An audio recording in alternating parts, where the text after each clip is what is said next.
শহরের অন্ধকার গলিগুলোতে হঠাৎ করে পাওয়া যাচ্ছে বিকৃত লাশ। কেউ জানে না কে খুনি, কেউ জানে না সে আবার কবে কাকে আঘাত করবে। কিন্তু একটি সত্য গোপন থেকে যাচ্ছে, দিনে সে একজন সম্মানিত ডক্টর, আর রাতে সে হয়ে ওঠে এক নির্মম শিকারী। তার হাতের স্কালপেল শুধু জীবন বাঁচায় না, জীবন কেড়ে নিতেও সে দ্বিধা করে না। এটাই সেই ভয়ঙ্কর কাহিনী, এক ডক্টর যে নিজের প্রতিশোধকে রূপ দিয়েছে মৃত্যুর খেলায়। তাহলে চলুন শুরু করা যাক ডেথ উইশ। মুভির শুরু হয় আমেরিকাতে, আর আমরা একজন আহত পুলিশ অফিসারকে দেখতে পাই আর জানতে পারি বর্তমান আমেরিকার অবস্থা অত্যন্ত খারাপ। এখানে পথে ঘাটে যে কোনো সময় চুরি ছিনতাই রাহাজানি চলছেই। সন্ত্রাসীদের পরিমাণ এত বেড়ে গিয়েছে যে পুলিশ কোনোভাবেই এদেরকে কন্ট্রোল করতে পারছে না। আর এরকমই এক সন্ত্রাসীর কাছে আহত হয় এক পুলিশ অফিসার। তাকে দ্রুত হসপিটালে নিয়ে আসা হয়, আর এখানে আমরা ডক্টর পলকে দেখতে পাই। সে একজন সার্জন। সে খুবই দ্রুত সেই পুলিশ অফিসারকে অপারেশন থিয়েটারে নিয়ে যায়, আর তখন সে বুঝতে পারে এই পুলিশ অফিসার অনেক আগেই মারা গিয়েছে। আর এও বোঝা যায় যে খুন করেছে সে একদম প্রফেশনাল কিলার, একদম পারফেক্ট পদ্ধতিতে এই খুনটি করেছে। আর এই ডক্টর পলই হচ্ছে আমাদের এই মুভির প্রধান চরিত্র। তাই এখন আমরা এই ডক্টর পল সম্পর্কে জানব। তার পরিবারে সে সহ মোটে 3 জন রয়েছে, তার স্ত্রী লুসি আর তার মেয়ে ক্যামেলা। সে তার পরিবার নিয়ে খুবই খুশি ছিল। সে সার্জন হলেও তার জীবন খুবই সিম্পলভাবে চলাতো। তিনি নিয়মিত ট্যাক্স দিত এবং সেই সাথে সরকারি সকল আইন কানুন মেনে চলত। এরই মধ্যে আমরা জানতে পারি আজকে পলের জন্মদিন, আর সে এই দিনটিকে আনন্দ করে কাটানোর জন্য তার মেয়েকে খুবই দামি একটি ঘড়ি উপহার দেয়, আর সে তার স্ত্রীকে একটি গোল্ড রিং দেয়। এরপর তারা সেই সন্ধ্যায় ফ্যামিলি নিয়ে একটি ট্রিটে আসে, আর সেখানে পল তার বেস্ট ফ্রেন্ড ফ্র্যাঙ্ককেও ডেকেছিল। রেস্টুরেন্টে খাওয়ার সময় হঠাৎ করে পলের কাছে একটি ইমার্জেন্সি কল আসে। হসপিটাল থেকে জানানো হয় একজন পেশেন্ট খুবই ক্রিটিক্যাল অবস্থায় হসপিটালে এসেছে। সে যদি দ্রুত অপারেশন না করে তাহলে তাকে বাঁচানো যাবে না। তখন পল বুঝতে পারে তাকে যেতেই হবে। তাই সে তার বন্ধু ফ্র্যাঙ্ককে বলে তার স্ত্রী আর মেয়েকে বাড়িতে পৌঁছে দিতে, কারণ বর্তমান আমেরিকার অবস্থা খুবই খারাপ, যে কোনো মুহূর্তে যা তা হতে পারে। রেস্টুরেন্ট থেকে বের হওয়ার সময় লুসি পলকে বলে, আজকের আনন্দের দিনে আমি আমার লকারে রাখা সকল টাকা একটি ফাউন্ডেশনে ডোনেট করে দেব। তবে দুর্ভাগ্যক্রমে এই কথা শুনে ফেলে একটি গ্যাংয়ের স্পাই। সে পলকে খুব ভালো করেই চিনত এবং জানত কোথায় সে থাকে। সে গোপনে তার অন্যান্য সদস্যদেরকে পলের বাড়ির ঠিকানা দিয়ে দেয়। মানে এই গ্যাং ঠিক করে ফেলে আজকে রাত্রে তারা পলের বাড়িতে ডাকাতি করবে। এরই মধ্যে পল হসপিটালে পৌঁছে যায়, আর অন্যদিকে পলের বন্ধু ফ্র্যাঙ্ক তার পরিবারকে তাদের বাড়িতে দিয়ে আসে। পল হসপিটালে অপারেশন করছিল, আর এদিকে লুসি আর তার মেয়ে ক্যামিলা বাড়িতে এসে রান্নার প্রস্তুতি নিচ্ছিল। আর এরই মধ্যে বাড়ির বাইরে গ্যাংয়ের লোকেরা জড়ো হতে শুরু করে। কিছু বোঝার আগেই একজন লোক ক্যামিলার রুমে ঢুকে পড়ে আর তাকে পেছন থেকে বন্দুক দেখিয়ে হোস্টেজ করে ফেলে। লুসি যখন এটা দেখে ফোন তুলতে যায়, তখনই আরেকজন সন্ত্রাসী ঢুকে পড়ে আর তার দিকেও বন্দুক তাক করে। তারা দুজন বলতে শুরু করে, লকার খোলো আর যা কিছু আছে সব দিয়ে দাও। তাই লুসিকে নিজের লকার খুলতেই হয়। এদিকে অন্যজন ক্যামিলাকে বন্দুক তাক করে দাঁড়ি করিয়ে রাখে। তবে এখন এই সন্ত্রাসীর মাথায় নোংরা কিছু করার প্ল্যান ঘুরতে থাকে। লুসি এরই মধ্যে লকার খোলে এবং বলে, তোমাদের যা যা প্রয়োজন সবকিছু নিয়ে যাও, কিন্তু আমাদের কোনো ক্ষতি করো না।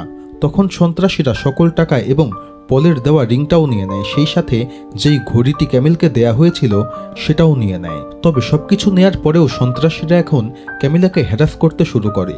ক্যামিলা তখন নিজের টেবিল থেকে একটি ছুরি তুলে সেই সন্ত্রাসীর মুখে আঘাত করে, আর সেই সাথে গরম হওয়া পানিও তার মুখে ছুড়ে দেয়। এতে বাধ্য হয়ে সন্ত্রাসী তার মুখের মুখোশ খুলে ফেলে, যার ফলে ক্যামিলা আর লুসি সেই সন্ত্রাসীর চেহারা দেখে ফেলে। এখন সন্ত্রাসীরা বুঝতে পারে এদেরকে আর বাঁচালে চলবে না, কারণ তারা তাদের মুখ দেখে ফেলেছে। তাই প্রমাণ লোপাটের জন্য সন্ত্রাসীরা এখন ক্যামিলা আর লুসিকে গুলি করে আর সেখান থেকে পালিয়ে যায়। কিছুক্ষণের মধ্যে পুলিশরাও সেখানে চলে আসে, আর ক্যামিলা আর লুসির বডিকে নিয়ে কোনো ক্রমে হসপিটালে চলে আসে। আর সেই হসপিটালেই পল জব করত। পল অপারেশন শেষে যখন নিজের মেয়ে এবং ওয়াইফকে এই অবস্থায় দেখে, তখন সে অত্যন্ত ভেঙে পড়ে। ডক্টররা এখানে অনেক চেষ্টা করে। তারা কোনো ক্রমে পলের মেয়ে ক্যামিলাকে বাঁচাতে সক্ষম হয়, কিন্তু তার ওয়াইফ লুসি এখানে মারা যায়। আর কিছুক্ষণ পরে পলের সঙ্গে FBI চিফ ডিটেকটিভ রায়ান আর জ্যাকসন দেখা করতে আসে। তারা এসে পলকে জিজ্ঞেস করে সে এ ব্যাপারে কিছু জানে কিনা, কিন্তু পল তো আসলেই কিছু জানতো না, কারণ সে তখন হসপিটালে ছিল। সে নিজের মেয়েকে দেখে কান্না করতে থাকে আর পরের দিন সকালে নিজের স্ত্রীর ফিউনারেল করার পর ধীরে ধীরে নর্মাল লাইফে ফেরার চেষ্টা করে। তবে তার মাথায় সবসময় চলতে থাকে যে যারা এই কাজ করেছে তাদেরকে অবশ্যই শাস্তি দিতে হবে। তাই সে সরাসরি পুলিশ স্টেশনে চলে আসে। সে পুলিশের কাছে জানতে চায় যারা এই কাজ করেছে তারা ধরা পড়েছে কিনা। তখন এক পুলিশ তাকে একটি চার্ট দেখায়। সেখানে সে দেখতে পায় সেখানে 100 জন ক্রিমিনালের নাম ছিল, কিন্তু তারা এখনও মিসিং। পুলিশ জানায় বর্তমানে প্রতিদিন 40 থেকে 60টি এই ধরনের ক্রাইম ঘটছে এবং এই 100 জনকে ধরার পরে তারা তার কেসের দিকে হাত দেবে, তার আগ পর্যন্ত কিচ্ছু করা সম্ভব না। এটি শুনে পল এক বিরাট ধাক্কা খায়। সে ভাবতে থাকে যে তার স্ত্রীকে খুন করেছে এবং মেয়েকে আহত করেছে তাহলে কি তাদের কোনো শাস্তি হবে না, তারা ধরা পড়বে না। সে পুলিশের উপরে বিশ্বাস করা ছেড়ে দেয় এবং ডিসাইড করে সে নিজেই এর ব্যবস্থা করবে। পল কোনো কথা না বলে সেখান থেকে বের হয়ে আসে আর বাইরে গিয়ে দেখতে পায় 2 জন লোক একটি মেয়ের সঙ্গে খারাপ কিছু করার চেষ্টা করছে। সে তাদেরকে থামাতে যায়, কিন্তু সেই লম্পটরা উল্টো তাকেই মারধর করে সেখান থেকে পালিয়ে যায়। সেই রাতে নিজের বাড়ি ফিরে পল চিন্তা করতে থাকে যে এভাবে সে এদেরকে থামাতে পারবে না। সন্ত্রাসীদের সঙ্গে লড়াই করতে গেলে চাই অস্ত্র। তাই এখন সে ইউটিউবে টিউটোরিয়াল দেখতে শুরু করে কিভাবে বন্দুকের ব্যবহার করতে হয়। মোটামুটি আইডিয়া নিয়ে নেওয়ার পরে সে একটি পিস্তলের দোকানে চলে আসে। সে বিভিন্ন রকম পিস্তল দেখে কনফিউজড হয়ে যায় এবং এক পর্যায়ে সে যখন একটি পছন্দ করে তখনই দেখতে পায় সিসি ক্যামেরায় সবকিছু ভিডিও করা হচ্ছে। শুধু তাই না, সে যখন পিস্তল বা কোনো রাইফেল কিনবে তখন তাকে এটির রেজিস্ট্রেশন এবং লাইসেন্সও করতে হবে, অর্থাৎ তার নাম ঠিকানা থেকে সবকিছু লিপিবদ্ধ হয়ে যাবে। আর সে যদি ওই গান দিয়ে কাউকে খুন করে তখন পুলিশরা তাকে সহজেই ট্র্যাক করতে পারবে এবং তাকে ধরে ফেলবে। তাই সে এই পরিকল্পনা বাদ দেয় এবং পিস্তল না কিনেই সেখান থেকে চলে আসে। এরপরে দৃশ্য চেঞ্জ হয় এবং আমরা দেখতে পাই পল হসপিটালে ডিউটিতে ছিল। তবে তখনই একজন সন্ত্রাসী গুরুতর আহত অবস্থায় আসে। অ্যাকচুয়ালি গ্যাংয়ে লড়াই হয়েছিল এবং এই সন্ত্রাসী মারাত্মকভাবে আহত হয়েছিল। আর তখনই পল দেখতে পায় সেই সন্ত্রাসীর কাছে একটি পিস্তল রয়েছে। সঙ্গে সঙ্গে পল ঠিক করে ফেলে তাকে যে করেই হোক এই পিস্তলটি হাতাতে হবে। আর সে এখানে চালাকি করে সেই পিস্তলটি নিয়ে নেয় এবং সেখান থেকে বের হয়ে আসে। তবে হুটহাট তো পিস্তল নিয়ে সন্ত্রাসী মারতে গেলেই হবে না, তাকে আগে প্র্যাকটিস করতে হবে।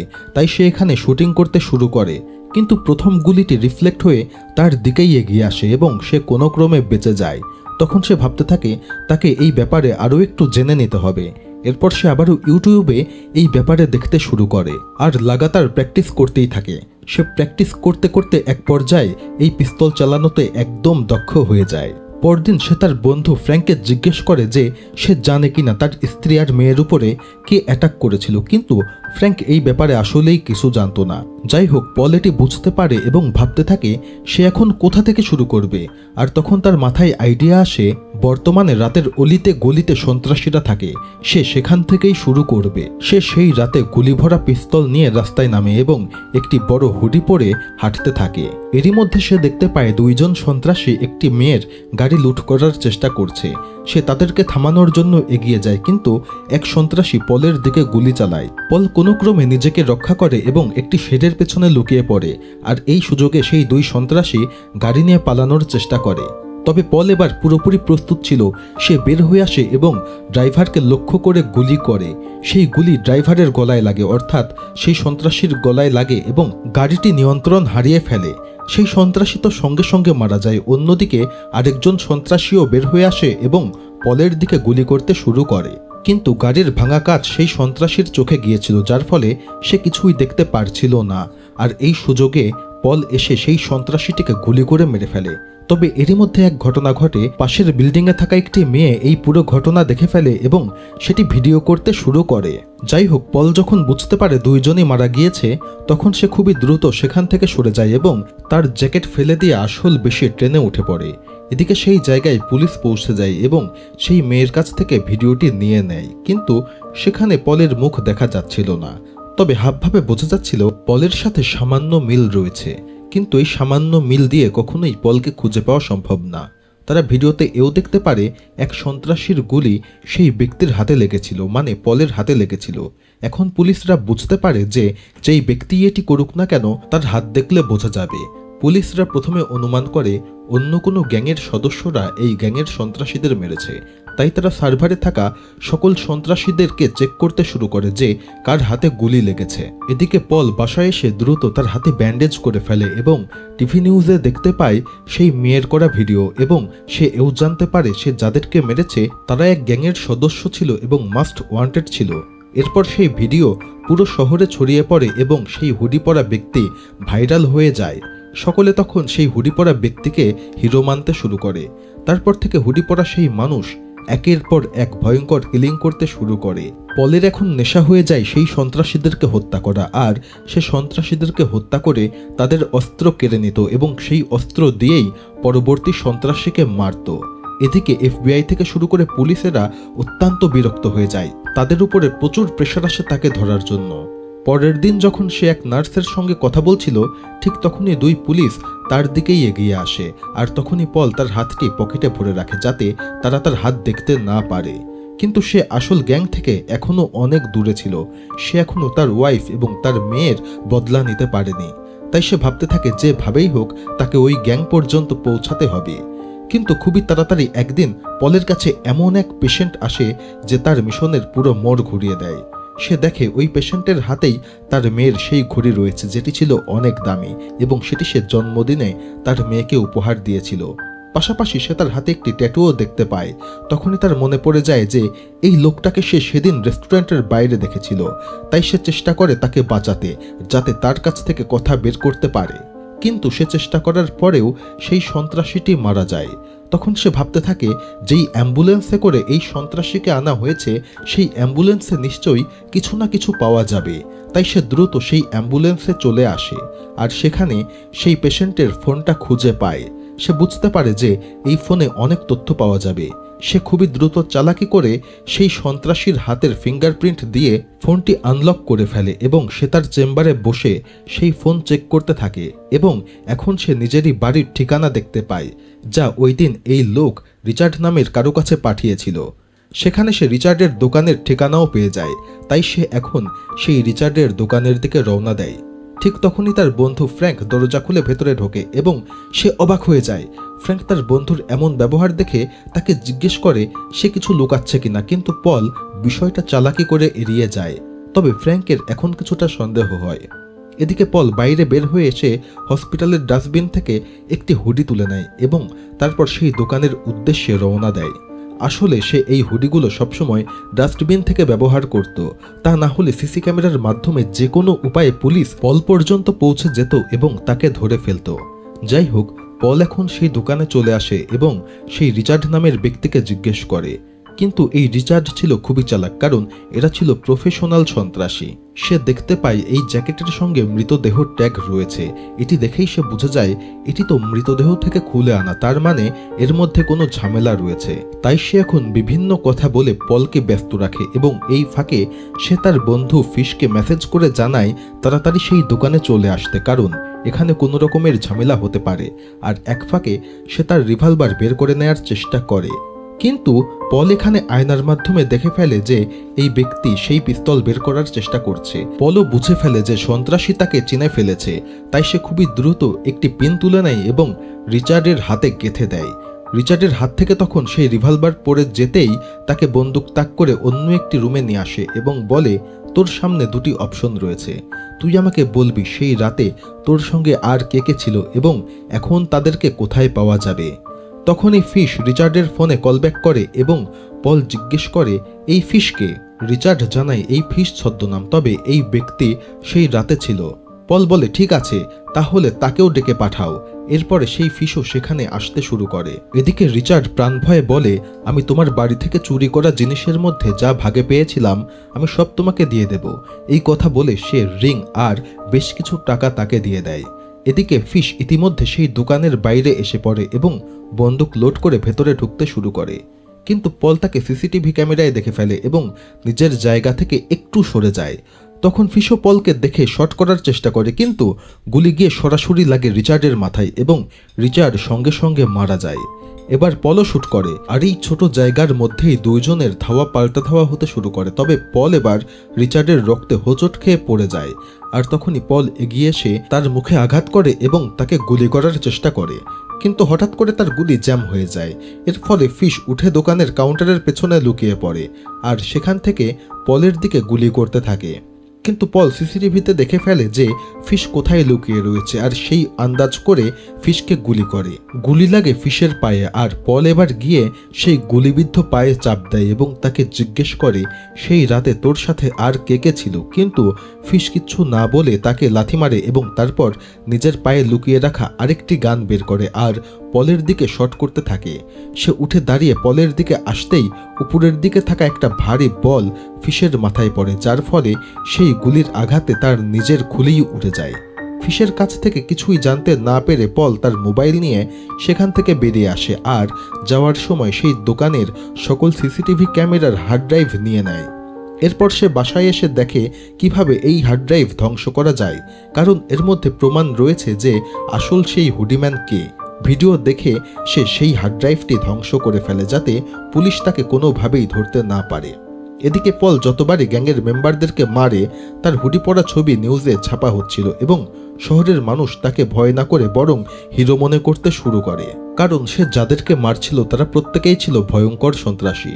সেদিন সকালে দুইজন ইনভেস্টিগেশন অফিসার রায়ান আর জ্যাকসন পলের চেম্বারে আসে এবং আগের রাতে মারা যাওয়া ফিশের ছবি তাকে দেখায়। তারা জানায় সেদিন পলের বাড়িতে যারা আক্রমণ করেছিল তাদের মধ্যে এই ফিশও ছিল, কারণ তার লাশের কাছে তার স্ত্রীর গোল্ডের রিংটি পাওয়া গিয়েছে। আর এটি দেখে পল পুরোপুরি শকড হয়ে যায়, কারণ সে তো সেই রিং তার কাছে নিয়েছিল। আর তখন দেখা যায় আসলে সেদিন পল বের হওয়ার সময় তার কাছ থেকে সেই রিংটি পড়ে গিয়েছিল। আর এই পুলিশরা এখন পলের হাবভাব দেখে কিছুটা সন্দেহ করতে শুরু করে।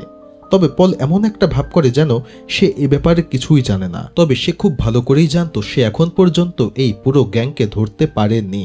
আর সে এখন ফিশের ফোন থেকে চার্ল নামের আরও একজনকে খুঁজে বের করে, যে সেই রাতে তাদের বাসায় এসেছিল এবং ক্যামিলা তার মুখে ছুরি দিয়ে আঘাত করেছিল।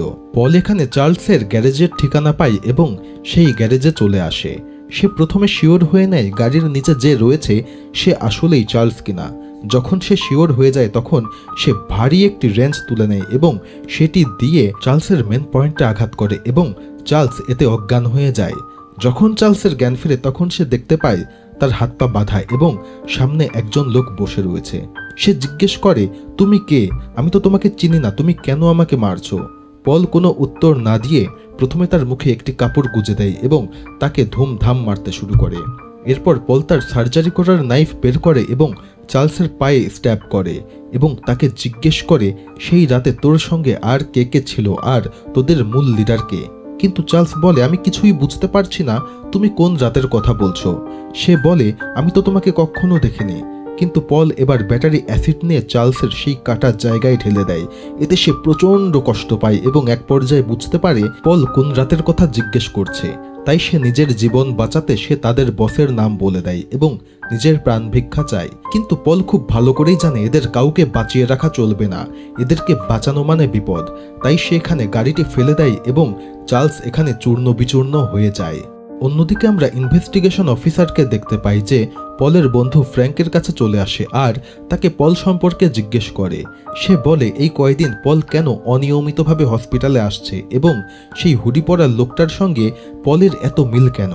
কিন্তু ফ্র্যাঙ্ক বলে পল একদম স্বাভাবিক মানুষ, সে কোনো অবস্থাতেই কাউকে মারতে পারে না, আর সে তার ওয়াইফের মৃত্যুতে মানসিকভাবে একটু দুর্বল, তাই বেশ কিছুদিন হসপিটালে কম আসছে। তবে ফ্র্যাঙ্কের মধ্যেও পলের ব্যাপারে কিছুটা সন্দেহ হয়েছিল, তবে যেহেতু সে তার বেস্ট ফ্রেন্ড তাই সে এখানে এই ব্যাপারটি লুকিয়ে যায়।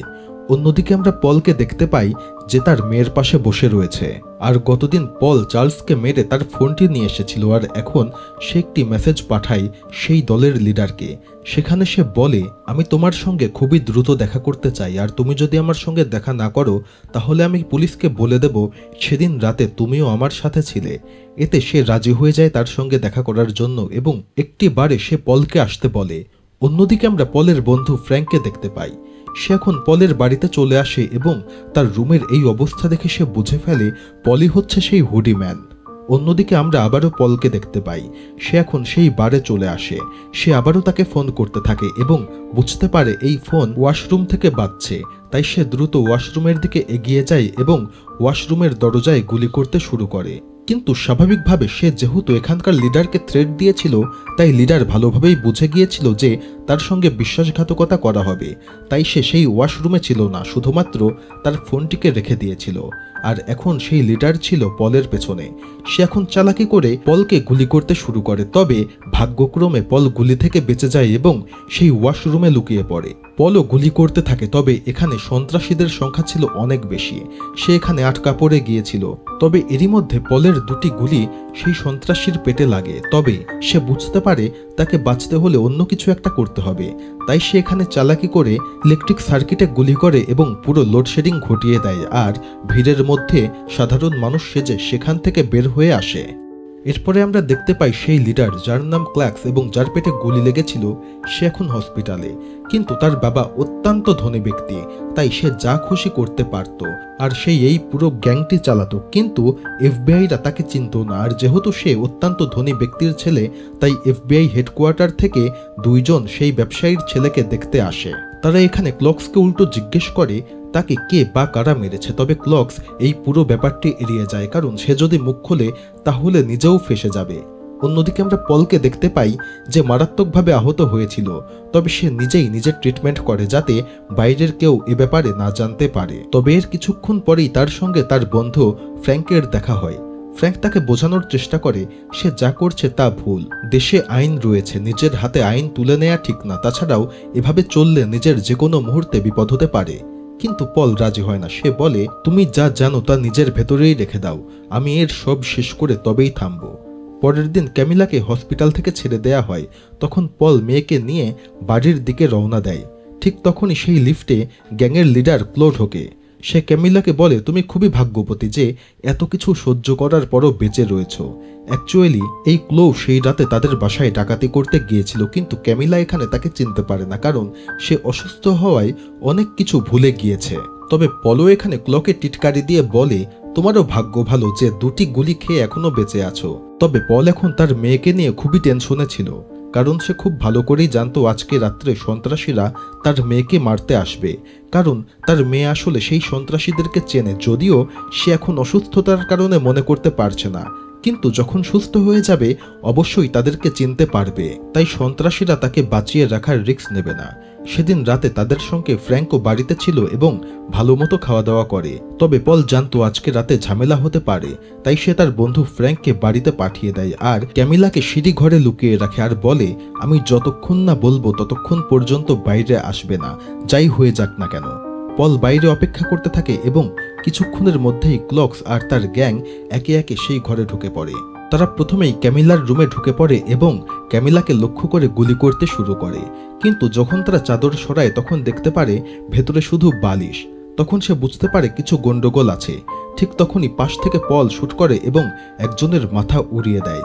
গুলির শব্দে আরো সন্ত্রাসীরা চলে আসে এবং সেও গুলিতে আহত হয়ে পড়ে যায়। আর পল এখন সেই সন্ত্রাসীর ঘাড় মোটকে তাকে মেরে ফেলে। এখন শুধুমাত্র বেঁচে ছিল ক্লক্স। তবে ক্লক্স পেছন থেকে এসে গুলি করে এবং পলের হাতে লাগে। তার হাত থেকে পিস্তল পড়ে যায় এবং সে সোফার উপরে গিয়ে পড়ে। তখন ক্লক্স তাকে বলে, শুধু ওই দিন তোর স্ত্রীকে মেরেছিলাম আর এখন আমি তোর মেয়েকেও মেরে ফেলবো। শুধু তাই না, আমি তোর চোখের সামনে তোর মেয়ের সঙ্গে মজা করব। তবে পলের সামনে যেই টেবিল ছিল তার ভেতরে একটি অটোমেটিক গান রাখা ছিল। পল এখানে চালাকি করে সেই টেবিলে লাথি দেয় এবং সেই গান তার হাতে চলে আসে আর সঙ্গে সঙ্গে সেটি দিয়ে শুট করে ক্লক্সকে একদম ঝাঁঝরা করে ফেলে এবং ক্লক্স সঙ্গে সঙ্গে মারা যায়। অ্যাকচুয়ালি এই গানও পল অন্য একটি সন্ত্রাসীকে মেরে পেয়েছিল। তবে এরই মধ্যে সেখানে এফবিআই এজেন্টরা চলে আসে এবং পলকে গ্রেপ্তার করে। কিন্তু মুভির শেষে আমরা দেখতে পাই পল জেল থেকে পালিয়েছে এবং হাতের ইশারায় কাউকে গুলি করার চেষ্টা করে। আর এরই মধ্য দিয়ে মুভিটা এখানে শেষ হয়ে যায়। ভিডিওটি ভালো লেগে থাকলে অবশ্যই চ্যানেলটি সাবস্ক্রাইব করবেন। ধন্যবাদ।